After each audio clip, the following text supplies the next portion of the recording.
स्वागत है आप सभी का हमारे चैनल में। आज हम लोग पढ़ेंगे साइंस केमिस्ट्री की रिवीजन क्लास में विलयन के बारे में।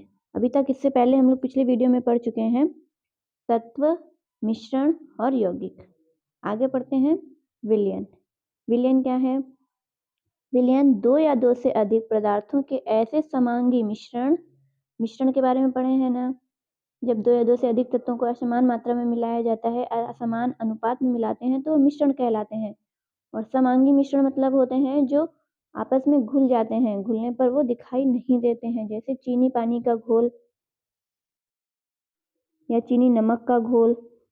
ये समांगी मिश्रण है जिनका कोई निश्चित संगठन नहीं होता है, यानी कि कितनी भी मात्रा मिलाई जा सकती है। जैसे पानी में 1 चम्मच चीनी डालेंगे तो भी घुल जाएगी, 2 डालेंगे तो भी घुल जाएगी, वो विलयन ही कहलाएगा। उसकी कोई निश्चित मात्रा नहीं होती है, अर्थात पदार्थों की मात्राओं का कोई निश्चित अनुपात नहीं होता है। वे क्या कहलाते हैं? विलयन कहलाते हैं। एक बार फिर से देखेंगे विलयन क्या होते हैं? दो या दो से अधिक पदार्थों के ऐसे समांगी मिश्रण जिनका कोई निश्चित संगठन नहीं होता है, वे क्या कहलाते हैं? विलयन कहलाते हैं। अब विलयन के दो भाग होते हैं। आगे पढ़ेंगे, देखते हैं विलयन में जो पदार्थ सर्वाधिक मात्रा में पाया जाता है, जो पदार्थ सर्वाधिक मात्रा में होता है उसे विलायक कहते हैं, यानी विलायक सॉल्वेंट। तथा कम मात्रा में उपस्थित पदार्थ को विलेय कहते हैं, मीन्स सॉल्यूट। जैसे कि अभी हमने बोला पानी में क्या मिलाएंगे? चीनी मिलाएंगे तो अधिक मात्रा में क्या होता है? पानी या जल रहता है अधिक मात्रा में, तो जल हमारा क्या हो गया? विलायक। जल क्या हो गया? विलायक। और 1 चम्मच चीनी डाली, 1 चम्मच, तो ये क्या हो गया? विलेय। अधिक मात्रा में जल था तो ये हो गया विलायक, और कम मात्रा में चीनी है तो क्या हो गया? विलेय। और विलयन क्या होता है? विलयन होता है विलायक प्लस विलेय मिला के क्या बनता है? विलयन। तो विलयन का फॉर्मूला बोलेंगे, विलयन बराबर विलायक प्लस विलेय। समझ में आ गया? दोनों को मिलाएंगे तो क्या बनता है? विलयन। इसके बहुत से उदाहरण हैं। नमक चीनी का घोल, चाय हो गया, नमक चीनी का घोल, ये सब विलयन के उदाहरण हैं। आगे देखेंगे इसके मूल कण क्या होते हैं। अभी हम लोग तत्व के बारे में पढ़े थे ना। तत्व क्या होता है?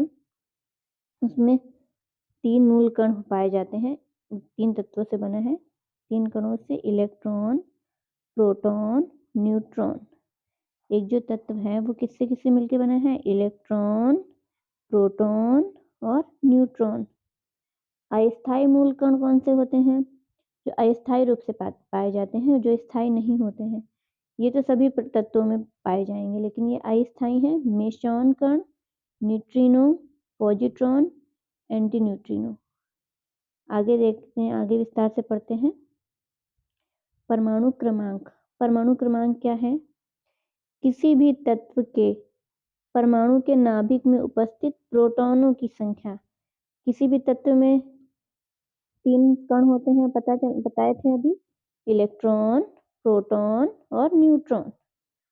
तो उसके नाभिक में क्या क्या उपस्थित होता है? सबको पता होगा, न्यूट्रॉन और प्रोटॉन। और इसके चारों ओर जो चक्कर लगाते हैं वो होते हैं इलेक्ट्रॉन। तो नाभिक में उपस्थित प्रोटॉनों की जो संख्या होती है वो तत्व का परमाणु क्रमांक या परमाणु संख्या कहलाती है। जो प्रोटॉनों की संख्या है वही परमाणु क्रमांक या परमाणु संख्या कहलाती है। इसे किससे प्रदर्शित करते हैं? जेड से प्रदर्शित करते हैं। परमाणु क्रमांक को जेड से प्रदर्शित करते हैं। आगे देखते हैं द्रव्यमान संख्या।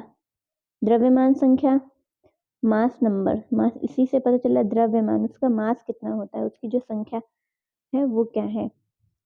किसी तत्व के परमाणु के नाभिक में उपस्थित प्रोटॉनों व न्यूट्रॉनों की संख्या का योग। अभी हमने पढ़ा था परमाणु क्रमांक क्या होते हैं? प्रोटॉनों की संख्या। परंतु जब द्रव्यमानों की संख्या आ जाएगी तो प्रोटॉन और न्यूट्रॉन नाभिक में क्या होता है? प्रोटॉन और न्यूट्रॉन। इन दोनों को जब जोड़ देंगे तो ये क्या बन जाएंगे? द्रव्यमान संख्या। दोनों संख्याओं को जोड़ेंगे तो क्या बन जाएगी? द्रव्यमान संख्या। द्रव्यमान संख्या। इसको किससे प्रदर्शित करते हैं? ए से प्रदर्शित करते हैं। प्रोटॉनों की संख्या प्लस न्यूट्रॉनों की संख्या। पता चल गया द्रव्यमान संख्या किसे कहते हैं? आगे देखते हैं। समस्थानिक परमाणु। समस्थानिक ये रिवीजन क्लास है, इसलिए आपको डिटेल में नहीं बता रहे हैं, एग्जाम के लिए बहुत इंपॉर्टेंट है। आगे देखते हैं। समस्थानिक परमाणु यानी कि आइसोटोप्स एटम। एक ही तत्व के परमाणु जिनकी परमाणु संख्या समान हो। एक ही तत्व के परमाणु हो लेकिन उनकी परमाणु संख्या समान हो तो क्या कहलाते हैं? समस्थानिक। वे परमाणु समस्थानिक कहलाते हैं। हाइड्रोजन के 3 समस्थानिक होते हैं। हाइड्रोजन, वैसे तो हाइड्रोजन का परमाणु क्रमांक 1 होता है, परमाणु भार भी 1 होता है, लेकिन इसके 3 समस्थानिक होते हैं। Protium, deuterium, tritium. 1H1 परमाणु क्रमांक 1, द्रव्यमान संख्या 1। परमाणु क्रमांक 1, द्रव्यमान संख्या 2।